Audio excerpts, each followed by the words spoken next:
Hello बच्चों, welcome to my YouTube channel child future. कैसे हो आप सब। आज हम लोग डिस्कस करेंगे कि अर्थमेटिक प्रोग्रेशन का चैप्टर। हमने पिछले वीडियोस में इंट्रोडक्शन किया था, अब हम लोग करेंगे चैप्टर को। निम्नलिखित स्थितियों में से किन परिस्थितियों में संबंध संख्याओं की सूची एपी है और क्यों। अगर इसका संबंध एपी से है तो क्यों, और कोई नहीं है तो फिर वो क्यों नहीं है, ये पूछा जा रहा है क्वेश्चन हमसे। ये एक्सरसाइज का पहला क्वेश्चन है। पहला का फर्स्ट नंबर है। फर्स्ट नंबर में कह रहा है कि प्रत्येक किलोमीटर के बाद टैक्सी का किराया जबकि प्रथम किलोमीटर के लिए 15 रुपये है और प्रत्येक अतिरिक्त किलोमीटर के लिए किराया 8 रुपया है। यानी इस पहला नंबर क्वेश्चन में कह रहा है कि कोई टैक्सी का जो है ना किराया पहले किलोमीटर में जो ना 15 रुपये है, फिर उसके आगे अगर आप जाएंगे तो आपको 8 रुपये प्रत्येक किलोमीटर पे एक्स्ट्रा पैसे देने पड़ेंगे। और इस स्थिति में बताना है कि ये एपी है या नहीं है। चलिए हम लोग करते हैं।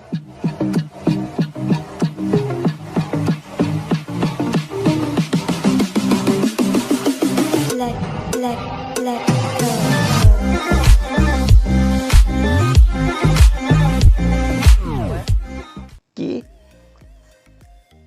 किराया टैक्सी का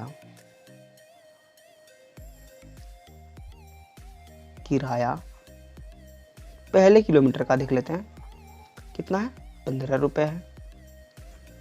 अगर कोई व्यक्ति 2 किलोमीटर जाना चाहता है तो इसका किराया क्या हो जाएगा, 15 रुपये प्लस 8 रुपये, यानी हो जाएगा 23 रुपये। अगर वो 3 किलोमीटर जाना चाहता है तो किराया क्या हो जाएगा, 15 रुपये 8 रुपये प्लस 8 रुपये हो जाएंगे 31 रुपये। अगर वो 4 किलोमीटर जाना चाहता है तो क्या हो जाएगा, 15 रुपये प्लस 8 रुपये प्लस 8 रुपये प्लस 8 रुपये, यानी कि वो जो है किलोमीटर जैसे बढ़ता जा रहा है वैसे उसका 8 रुपये एक्स्ट्रा होते जा रहा है। क्या हो जाएगा, 39। अब हम लोग देखेंगे कि ये एपी में है या नहीं है। अगर हम इसका डिस्टेंस डिस्टेंस को यानी अंतर को इन दोनों का अगर कम किया जाए तो देखते हैं कि इन दोनों का जो है ना, कोई भी एपी होने का नियम क्या होता है कि उन दो संख्याओं का डिफरेंस इक्वल हो।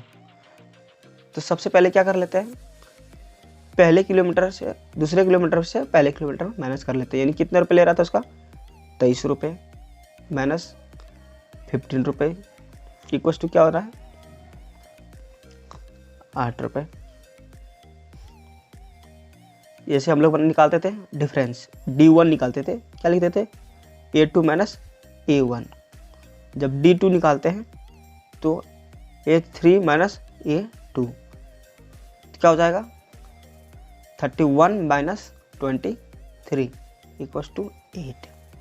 D3 निकाल लेते हैं तो क्या हो जाएगा, 39 माइनस 31 इक्वल टू 8। हम लोगों को क्या दिख रहा है कि सभी में जो है ना समान रुपए बढ़ रहा है और दोनों का जो है ना डिफरेंस भी क्या है, सभी का इक्वल है। जब इक्वल डिफरेंस होता है तो हम लोगों को पता चलता है कि इस स्थिति में यह एपी में है, यह सीक्वेंस में है या सीरीज में है। तो इसमें क्या हो जाएगा कि इन दोनों का जो है ना डिफरेंट यानी अंतर, जब इसका अंतर समान होता है, समान है तो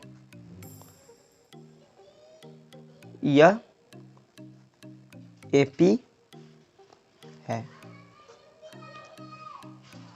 आई होप आप अच्छे से समझ गए होंगे। कोई भी प्रॉब्लम हो तो बेशक कमेंट करके बताएं।